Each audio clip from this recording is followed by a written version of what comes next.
Child Online Protection Act (COPA). What is the Child Online Protection Act (COPA) was ratified in October 1998. This statute should not confuse with the Children Online Privacy Protection Statute (COPA), which is addressed in Chapter 4 and target websites that wish to collect personal data from children under the age of 13.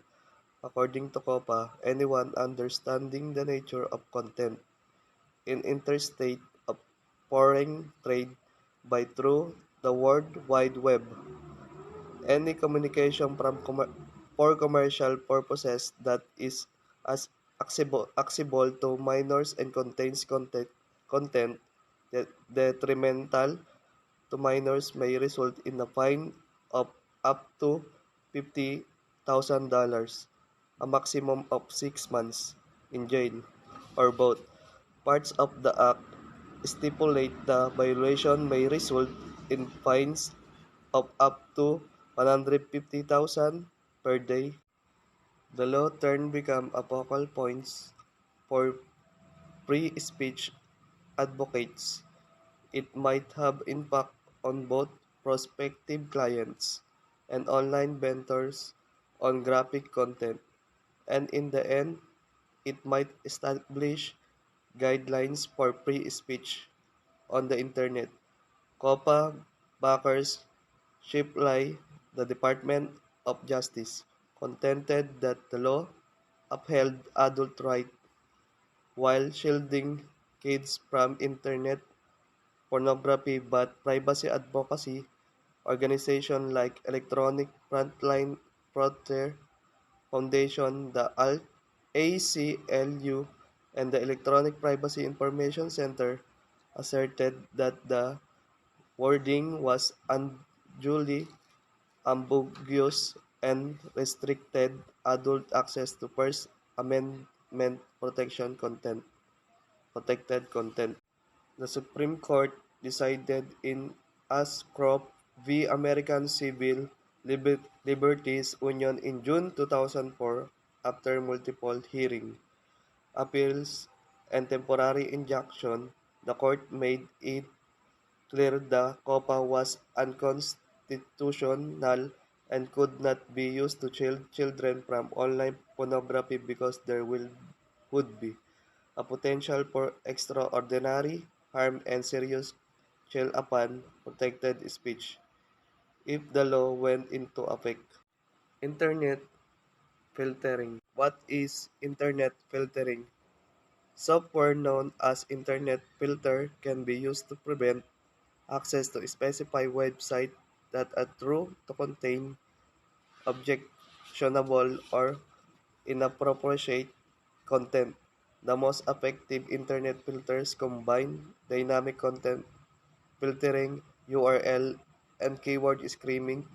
A specific URL or domain name is recognized as being associated with an acceptable website by URL filtering, which prevent the user from accessing it.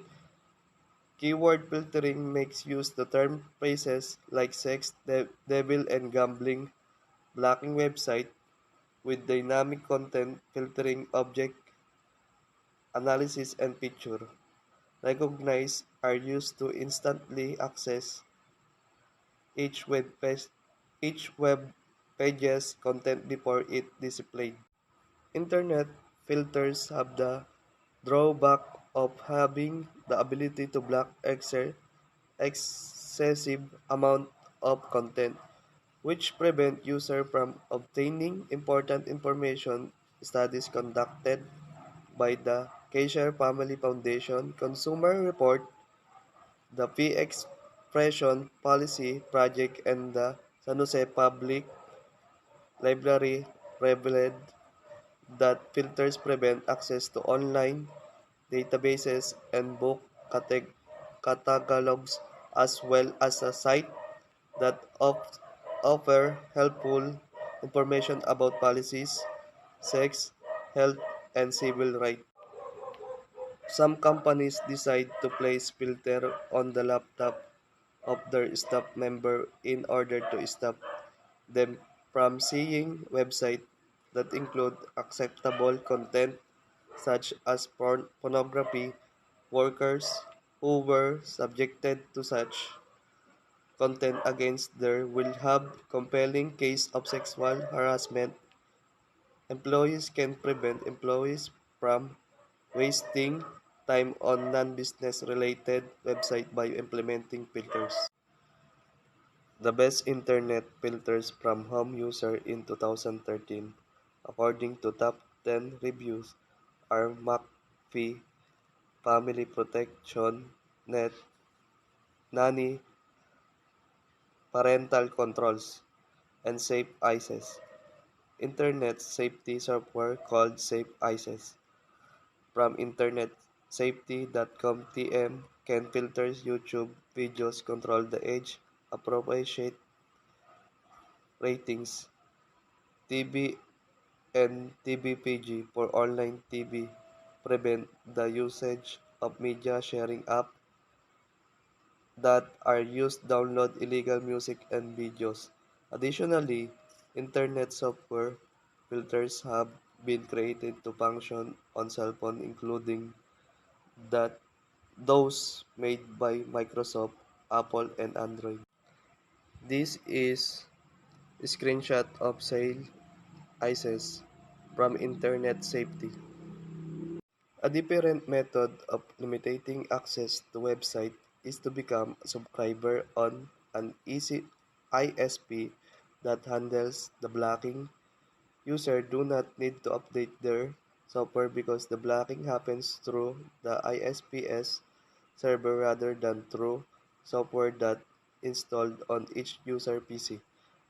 Access to well-known websites that discuss subjects including manufacturing bombs, gambling, hacking, hate crimes, illegal narcotics, pornography, profanity, public discourse, demonic activity, and suicide is blocked by one ISP. Family.net Clear Sale. Thank you for listening.